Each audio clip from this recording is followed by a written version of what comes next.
Roots er jo talerøret for de unge på Naturmødet, så det er et sted, hvor der er plads til alle, men målgruppen er de unge. Og så er det også her, hvor vi har nogle rigtig festlige og pusseløjerlige indslag, hvor man ligesom har frie kreative tøjler.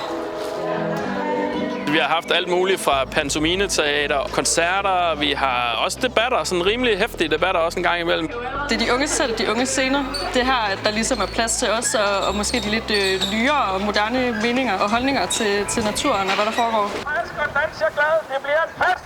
Der er rum til debat, men der er også bare rum til, at man kan hygge sig, fordi tonen får lov til at udfolde sig anderledes, fordi det ikke behøver at være fagsproget 100% af tiden, men at det også kan være lidt hyggeligt. Det, der er målet med Roots, det er jo at give de unge plads. Så i virkeligheden, så drømmer vi jo om det, de drømmer om. Der handler det bare om at have det sjovt og interessere sig for naturen, og så er der ikke flere krav. Her er de unge naturnørder. Jeg synes, at festerne er fedt om aftenen, og så fester vi os sammen med dem, vi er uenige med, fordi det er ikke det handler om. Det handler om at holde sammen om det, selvom man er uenig.